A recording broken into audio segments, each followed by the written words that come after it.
Teman-teman ingat nggak yang waktu saya bahas tentang Mbak Nikita Mirzani, bahwasanya kita tidak akan mampu melakukan apa-apa, berteriak-teriak atau berkoar-koar, dan kita hanya menunggu Tuhan menurunkan orang-orang terbaik untuk membantu kasusnya Mbak Nikita Mirzani.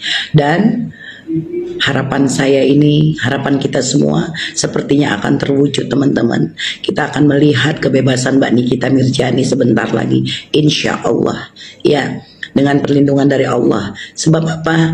Sebab saya lihat beberapa orang yang walaupun kemarin saya berharap mereka akan membantu, dan ternyata saat ini mereka sudah membahas tentang Mbak Nikita Mirzani. Salah satunya Mbak Yurike Diah Pitaloka.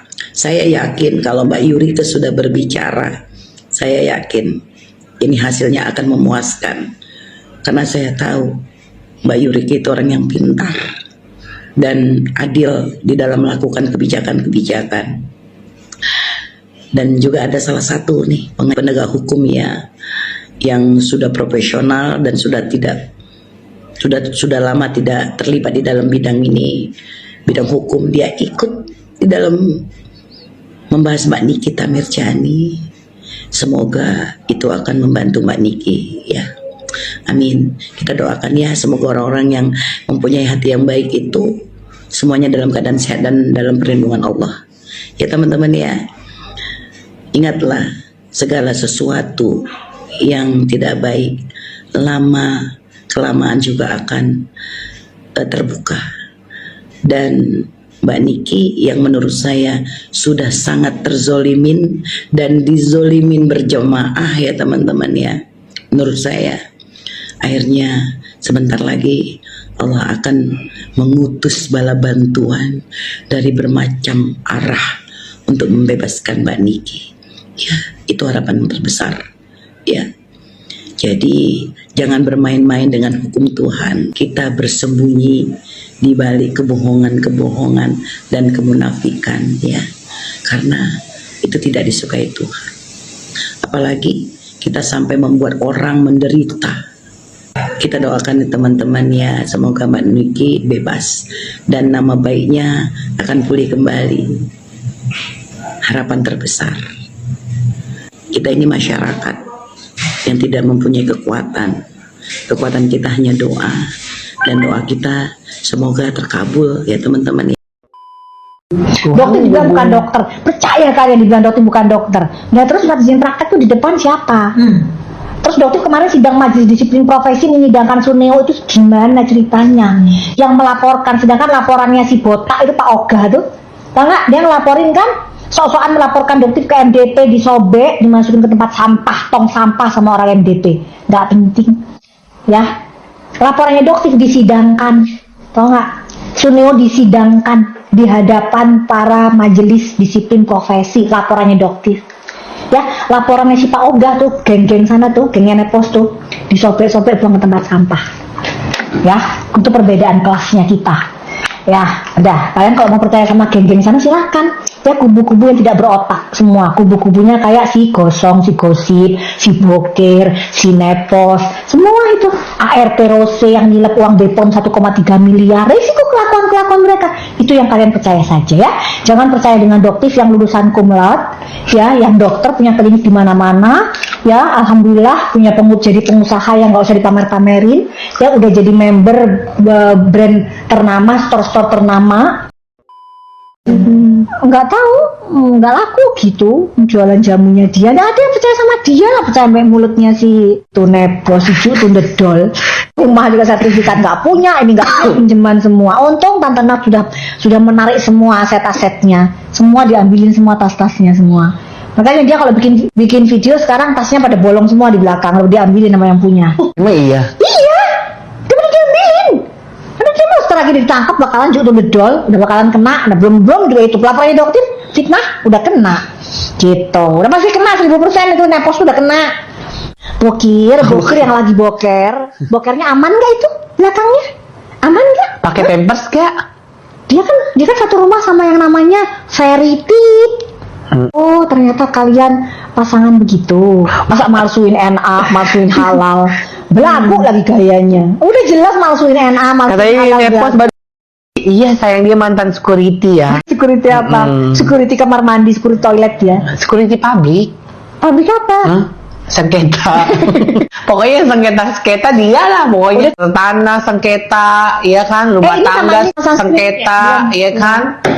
Suami orang lah yang diambil gitu kan. Ya, dia kan kenal. Ya. Makanya jangan ingetin dosa orang, dosa lu udah numpuk Evos ya. Pakai bilang emak gua Semua disuruh tobat. diikutin. Andur. Terus pakai dibilang apa? Mak gue lesbiola. Ih, mak gue masih seger dia. Masih doyan ya. Masih doyan, no. Doyan gimana? Doyan ya. Doyan ya. Mak gue tuh nggak ada harganya, sayang. Emang lu 500 gletak 1000. Gila ya. Terus mainnya di seng bunyi lagi. Krekek. Ada yang nanya, kata Nepos dokter masang susuk. Susuk apa jalan? Nah, ya kan pasang susuk dia di bibirnya, dia kenapa jadi dokter susuk? Dukunnya dia tuh di Kalimantan. Barengan dukunnya sama si Kim Gembel.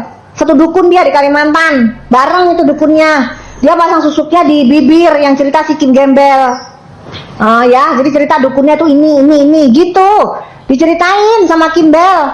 Kita jadi mereka satu dukun. Kita itu Kalian lihat betapa luar biasanya sosok Doktif. Dituduh bukanlah seorang dokter. Doktif berhasil membuktikan. Sidang majelis disiplin profesi kepada DRL, ada Doktif yang hadir di situ. Karena memang profesinya sebagai dokter. Kemudian ada laporan dari salah satu sosok yang nggak punya rambut itu. Kalau nggak salah, Doktif dilaporkan ke ID. Dokter kok begini, dokter kok begono. Tidak pantas dia disebut sebagai dokter. Apa kata Doktif? Surat laporannya dibuang ke tempat SAMPAH. Kenapa bisa dibuang? Karena mungkin laporannya nggak layak dan tidak bisa dipertimbangkan. Daripada menuhin meja kerja, ya mendingan dibuang. Kemudian ada satu pernyataan dari Doktif terkait tas-tas branded yang ada di rumahnya FS. Kalian masih ingatkan kemarin, tas branded yang ada di rumahnya FS itu adalah tas titipan dari seseorang yang bernama Tante Nats. Dan dalam live terbarunya, Doktif membongkar satu informasi bahwa tas yang diduga merupakan tas titipan dari Tante Nats itu sudah diambil kembali.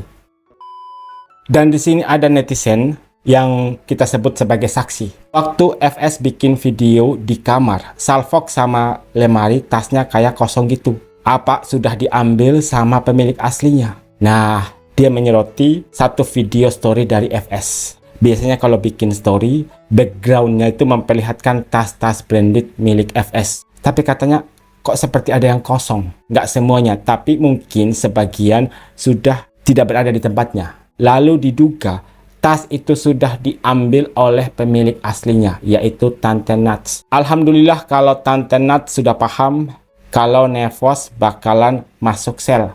Tadi kata Doktif, 1000% saya yakin FS akan jadi TSK.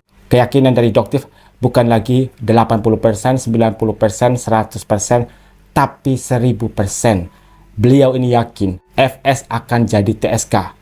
Dan kalau dihubungkan dengan tas-tas branded titipan yang diduga sudah diambil oleh pemiliknya, apakah ada dugaan terkait statement dari Doktif? Kata kuncinya, to the doll. Apakah akan mengarah ke sana? Ini baru terkait laporannya Doktif, FS sudah calon TSK. Belum lagi terkait dugaan pelanggaran hukum yang dilakukan oleh FS dan suaminya. Ingat yang menyebut nama lengkap suami dari FS, 2 podcast besar, Deddy Corbuzier dan TV Tempo. Lalu kemudian sempat di-spill oleh Doktif bahwa sosok suami dari FS ini sempat dipanggil oleh penyidik dan sampai di sana ada oknum petinggi yang malah memarahi penyidiknya. Ngapain kamu ngurusin sosok C? Biarkan saja, mungkin ya seperti itu.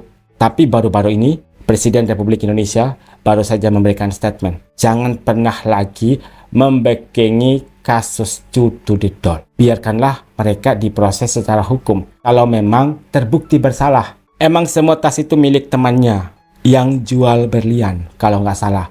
Oh, jadi sosok Tante Nats ini penjual berlian. Wow, berarti sosok kaya raya. Kalau memang benar, maka wajar. Tas brandednya banyak, saking banyaknya dititipkan kepada FS. Tapi konon kabarnya, tas itu sudah diambil kembali. Ada yang menambahkan semua barang yang ada di tempat FS punya Nat sama Amel. Dari kemarin, Doktif bilang dijemput paksa, tapi nggak dijemput juga. Nggak sabar lihat FS masuk sel, lalu ditegaskan oleh Doktif akan ada saatnya DLL saja yang katanya kebal hukum bisa dimasukkan ke dalam sel oleh Doktif. Apalagi oknum-oknum yang sudah dilaporkan oleh Doktif ini. Doktif sendiri yang bilang loh, pekerjaan mudah untuk memproses hukum terhadap oknum-oknum tersebut. Yang terakhir ada postingan dari Bapak Marulitua Sianturi, kuasa hukum dari Nikita Mirzani. Sembari menunggu putusan gugatan perdata perbuatan melawan hukum dari Nikita Mirzani, ada statement dari Bapak Marulitua. Pada akhirnya manusia hanya dapat mengikhtiarkan yang terbaik. Selebihnya waktu dan keadilan akan menemukan jalannya sendiri. Seluruh argumentasi telah disampaikan. Seluruh proses telah dilewati. Kini tinggal menunggu putusan. Dengan harapan agar hukum tidak hanya berhenti pada kepastian, tetapi juga menyentuh nurani keadilan. Sebab di balik setiap perjuangan, selalu ada doa yang bekerja dalam diam untuk menghadirkan makna dan titik terang. Salam keadilan. Dari pernyataan Bapak Marulitua Sianturi, ada keyakinan penuh dari beliau bahwa untuk kasus gugatan perdata perbuatan melawan hukum, Nikita Mirzani akan memenangkan gugatan ini berdasarkan bukti-bukti yang sudah disampaikan dalam persidangan, bukti-bukti yang meyakinkan tentang kebenaran dari Nikita Mirzani. Dan untuk seluruh penggemar Nikita Mirzani, jangan lupa untuk mendoakan yang terbaik untuk Nikita Mirzani.